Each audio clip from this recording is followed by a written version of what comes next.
Assalamualaikum warahmatullahi wabarakatuh. Selamat pagi sahabat literasi, bersama saya Nurul Hidayati Agustin selaku host pada program Edukasi Tanpa Batas. Sahabat literasi, pada pagi hari ini kita akan mengulas buku luar biasa yang berjudul 10 Ideas That Changed My Life. Buku yang mampu menginspirasi dan mengubah hidup kita bersama jika diaplikasikan dalam kehidupan sehari-hari. Nah, pada pagi hari ini saya ditemani oleh Ibu Rizkia. Selamat pagi Ibu Riz. Selamat pagi. Baik, Bu Riz, pada pagi hari ini kita akan membahas tentang buku yang akan dibedah oleh Ibu Riz ya. Bisa ceritakan secara runtut dan singkat Bu, apa isi buku luar biasa ini? Monggo Bu. Ya, baik. Jadi buku ini adalah buku yang saya ingin sharing ya bersama-sama, terutama kita sebagai pendidik, kita sebagai seorang istri ya, kita sebagai seorang Siswa pun pribadi ya, sebagai seorang siswa ya, tentunya memerlukan pelajaran-pelajaran yang berharga yang tidak dipelajari dalam kehidupan akademik. Oke. Buku ini disusun oleh seseorang yang baru menyelesaikan program doktoralnya di Amerika Serikat. Penulis adalah seseorang yang memiliki kesan mendalam kepada seorang guru besarnya yang melatih dia untuk mengembangkan pribadi selama dia berkuliah di universitas di Amerika Serikat. Jadi apa yang penulis sampaikan di dalam buku ini adalah 10 gagasan yang mengubah kehidupan penulis. Pada dasarnya penulis ini menceritakan tentang pelajaran-pelajaran yang diberikan oleh seorang ibu profesornya.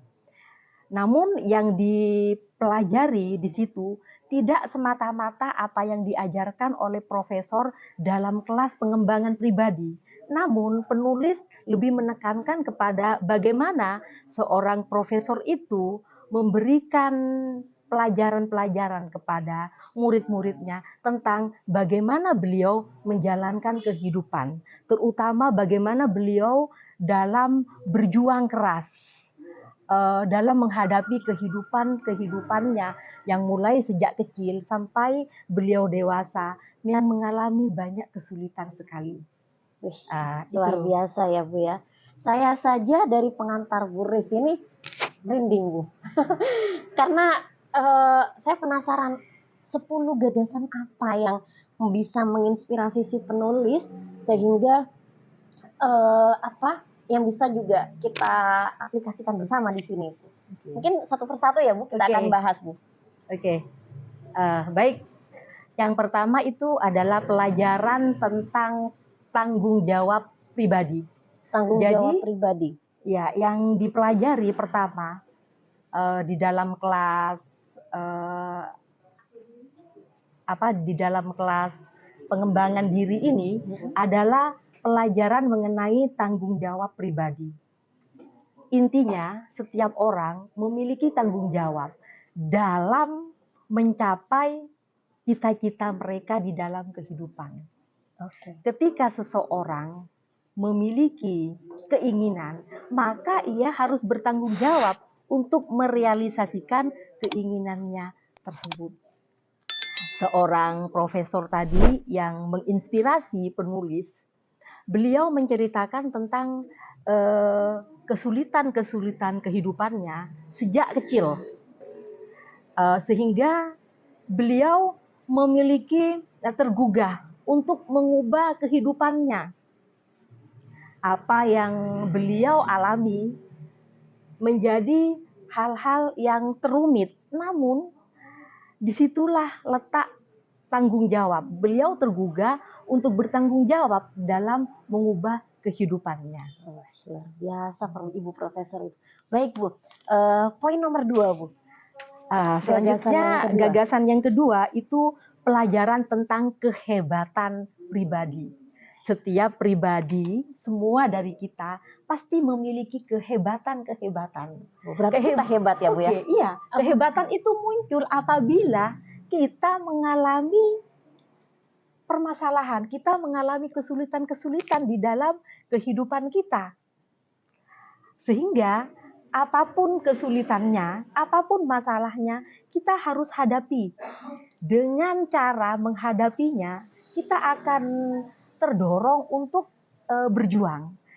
Dari perjuangan-perjuangan itu, kita akan dapat mengenali kehebatan-kehebatan apa yang ada di dalam diri kita yang sebelumnya tidak kita sadari sama sekali. Baik, luar biasa. Poin kedua saja ini sudah luar biasa, Bu. Tentang kehebatan diri bahwa setiap orang itu punya kehebatan. Oke. Kemudian yang ketiga. Pelajaran yang ketiga adalah pelajaran tentang fokus. Di sini kita harus dapat mengenali hal-hal dalam kehidupan kita yang dapat kita kendalikan dan hal-hal yang tidak dapat kita kendalikan. Hal-hal yang dapat kita kendalikan artinya kita dapat melakukan sesuatu hal untuk dapat memanipulasi hal itu. Misalnya sebagai contoh, hal-hal yang dapat kita kendalikan, prestasi. Baik prestasi akademik maupun prestasi non-akademik. Bisa dikendalikan itu bisa kita kendalikan dengan cara kita harus mengetahui dulu kehebatan-kehebatan kita tadi. Namun, tentang hal-hal yang tidak dapat kita kendalikan, seperti misalnya cuaca, kita akan pergi naik gunung, ternyata cuacanya buruk, kita tidak akan dapat mengendalikan. Jadi kita harus fokus kepada apa yang dapat kita kendalikan, sehingga kita akan mampu mencapai apa yang kita inginkan dengan bermodal hal-hal yang dapat kita perjuangkan dengan mandiri. Oke. Luar biasa. Nah, kita lanjut kepada yang keempat ya. Poin yang keempat itu pelajaran tentang keyakinan. Kita sebagai pribadi harus meyakini bahwa kita mampu melakukan sesuatu di dalam kehidupan kita. Kita mampu melakukan sesuatu dengan baik. Yang tentunya juga kita harus mengenali dulu kemampuan-kemampuan kita di bidang apa dan bagaimana kita dapat mengelolanya untuk kepentingan pencapaian cita-cita kita. Kalau tidak yakin apa tidak bisa sukses, Bu? Harus disertai dengan keyakinan. Harus disertai dengan keyakinan. Karena keyakinan itu adalah hal yang penting untuk dapat melakukan sesuatu. Mindset kita harus kita setting untuk yakin. Dan ingat, yang diyakini itu adalah bukan faktor eksternal, tapi faktor internal yang dapat kita kendalikan. Kembali lagi tadi kepada yang fokus yang bisa dikendalikan ya Bu ya. Jadi pelajaran pertama, kedua, dan ketiga sampai ke-10 ini adalah berkesinambungan, berketerkaitan. Kita lanjut. Pelajaran yang kelima adalah tentang integritas dan karakter. Di mana kita harus mengenali dulu tentang nilai-nilai apa yang kita yakini yang dapat mendukung kita untuk menjalankan kehidupan dengan baik. Kita perlu untuk mengenali nilai-nilai yang ada di dalam diri kita. Kemudian kita juga secara terus-menerus belajar tentang moral.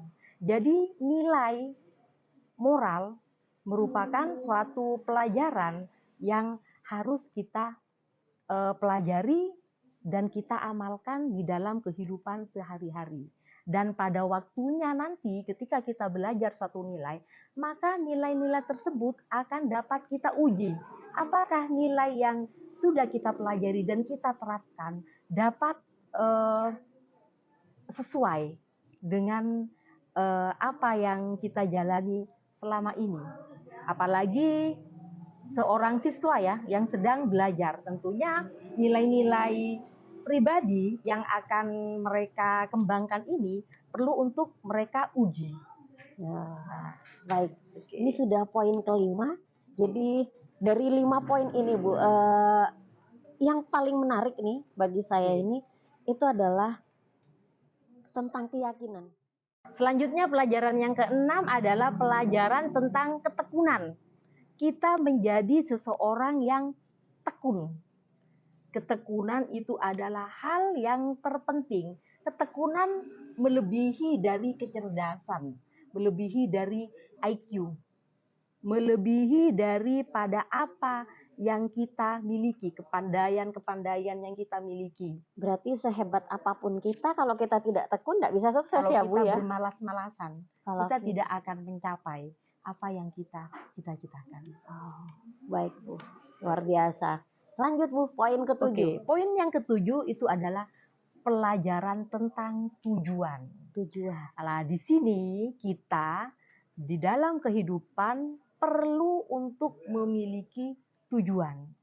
Kadang kan nggak jelas ya tujuannya apa. Lah, tujuan-tujuan ini tentunya harus dirumuskan dalam tujuan jangka pendek, ya, jangka menengah, dan jangka panjang. Tujuan-tujuan tersebut tentunya perlu kita tetapkan dulu, mulai dari tujuan jangka pendek itu. Dengan kita menetapkan tujuan, maka setiap langkah kita pastinya akan terfokus kepada pencapaian tujuan itu. Oke, berarti nih, Bu, seandainya saya mengatakan bahwa saya ingin menjalani hidup apa adanya, itu tidak benar ya, Bu ya? Karena saya hanya mengikuti seperti air mengalir tanpa menentukan goal saya apa nih, hidup saya nih ke depan apa? Ya, kalau tadi Bu Titi mengatakan saya ingin hidup apa adanya, artinya dalam segi apa dulu, pasti walaupun orang berprinsip saya ingin hidup apa adanya, pasti mereka memiliki tujuan. Oh gitu ya, Bu ya? Baik tujuannya itu untuk diri sendiri, untuk anak-anak kita, untuk murid-murid kita, pasti punya tujuan. Hanya berarti butuh dikuatkan ya, Bu ya, agar apa-apa yang kita lakukan itu bisa fokus pada tujuan. Begitu ya, Bu? Iya. Oke. Itu lanjut, Bu. Kita lanjut. Pelajaran yang ke-8 itu adalah tentang pertemanan yang tepat. Pelajaran yang ke-8 ini kita menjadi tahu bahwa circle kita ya, pertemanan kita, pergaulan kita betul-betul mempengaruhi tentang apa yang kita pikirkan tentang diri kita. Keyakinan kita tentang diri kita sendiri itu bergantung kepada bagaimana teman-teman dekat kita memandang tentang diri kita. Memang, jadi sangat berpengaruh teman itu ya, Bu ya? Teman terdekat kita, orang-orang di dekat kita akan berpengaruh terhadap perkembangan konsep diri kita, terutama bagi anak-anak pelajar ini. Jadi tidak adil bagi kita bila kita terus-menerus berteman dengan orang-orang yang sama sekali tidak berkontribusi terhadap kehidupan kita. Luar biasa. Berarti untuk semua sahabat literasi, pastikan pertemanan kita berada di lingkungan yang positif. Begitu ya, Bu Res ya? Di lingkungan yang positif, yang selalu memandang siapapun teman kita, diri kita harus dipandang secara positif, karena setiap orang pasti memiliki kehebatan. Setiap orang memiliki kehebatan. Kita lanjut ke yang 9 ya. Oke, Bu. Silakan. Pelajaran yang ke-9 adalah pelajaran tentang kegagalan. Sebagian orang menganggap kegagalan adalah hal yang dapat membuat seseorang menjadi putus asa ya.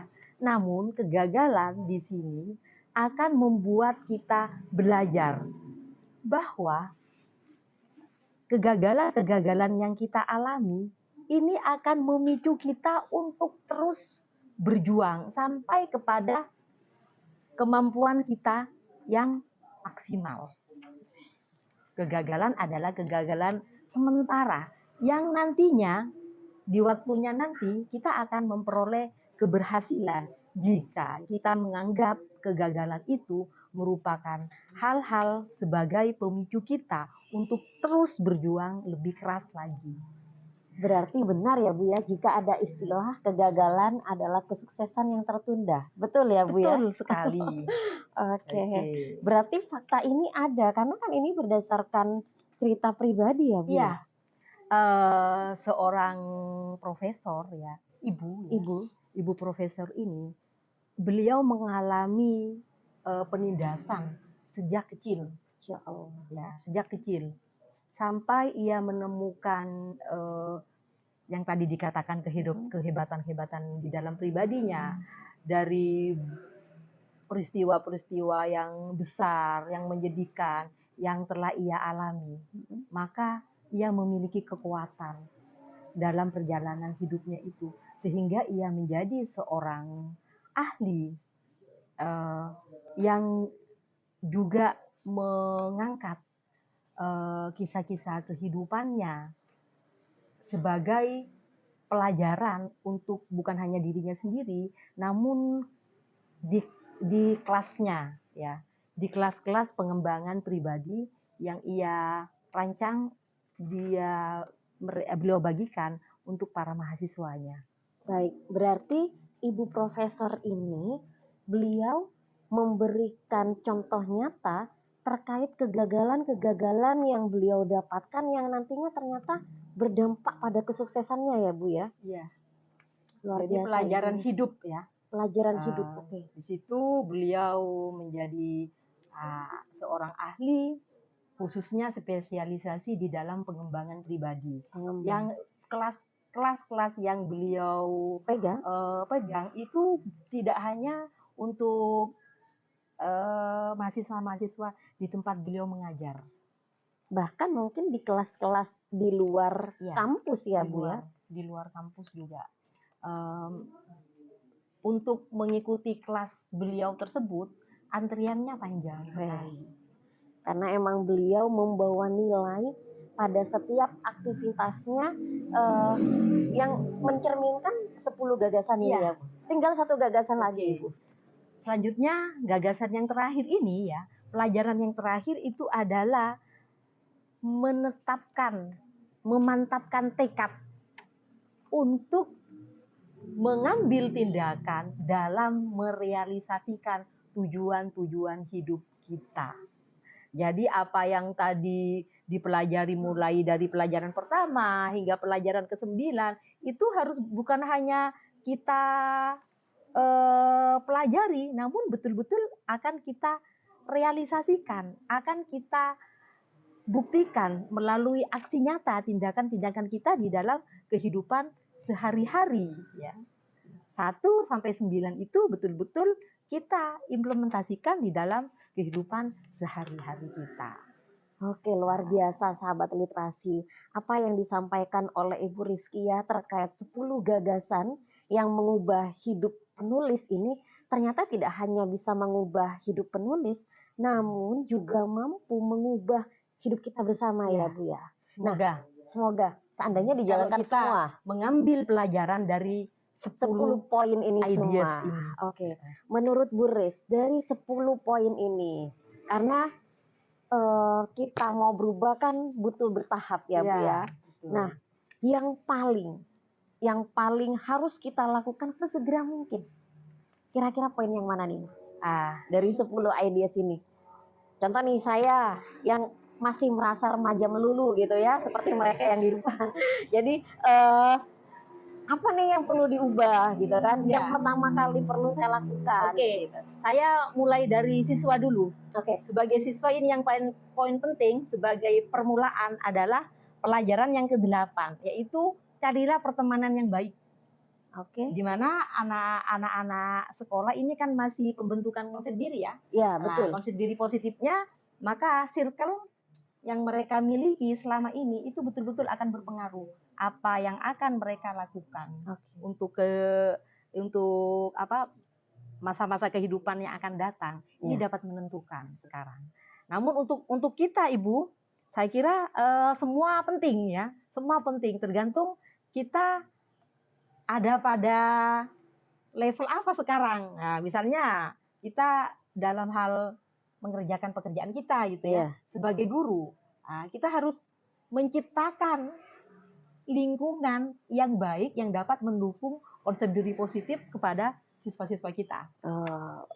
Jadi salah satunya dengan ikut MGMP, kemudian mungkin kegiatan gerakan literasi sekolah, mungkin itu salah satunya ya, salah satu untuk diri kita sebagai guru. Untuk diri kita sebagai seorang guru yang nanti kebermanfaat nyatanya akan betul-betul dirasakan oleh siswa, kita harus dapat membangun iklim pertemanan siswa-siswa itu dengan cara, ayo siswa-siswa ini ikut kelas-kelas pengembangan diri. Ikut. Jadi pengembangan diri sekarang kan tidak hanya diberikan oleh guru BK saja, tidak hanya diberikan di dalam kelas konseling saja. Namun di kurikulum Merdeka semua guru diwajibkan untuk memasukkan pendidikan sosial emosional. Betul. Ini juga menjadi PR para guru ya, Bu ya, agar kita tetap tidak hanya memberikan pembelajaran tetapi tidak juga pembelajaran saja ya, terkait sosial emosional. Bahkan sahabat literasi ini sebagai, karena akhir sudah ya Bu ya, karena waktu sudah tidak mencukupi pada kegiatan kita. Jadi sahabat literasi, apa yang telah disampaikan oleh Ibu Rizkia ini luar biasa. Semoga 10 ide, 10 gagasan yang beliau ulaskan ini bisa menginspirasi kita untuk menjadi pribadi menjadi pribadi yang berkualitas, karena memang luar biasa 10 ini seandainya kita lakukan. Nah, untuk sahabat literasi bisa diduplikasi apa saja yang sudah tertulis di sini, dan kami meminta satu saja Bu closing statement di akhir acara ini. Oke, baik. Closing statement-nya adalah di dalam kehidupan kita, berapapun umur kita ya, umur kita, karena kita saya masih muda, adalah pembelajar seumur hidup. Kita akan belajar dari hal-hal yang terjadi di luar kendali kita, yang tadi dikatakan tentang fokus. Kita tidak harus mengeluh tentang apa yang terjadi yang tidak berpihak kepada kita. Ketika kita gagal, kita harus memiliki keyakinan bahwa kegagalan itu adalah sebagai cambuk bagi kita untuk terus melakukan perbaikan terhadap diri kita sendiri. Barangkali mungkin usahanya kurang tekun. Jadi selalu melakukan evaluasi untuk menjadi lebih baik ya Bu ya. Baik sahabat literasi, demikian program pada pagi hari ini, ulasan yang luar biasa dari Bu Riz. Semoga kita bisa mengambil makna dari apa yang sudah tersampaikan. Kurang lebihnya mohon maaf. Salam literasi. Salam literasi.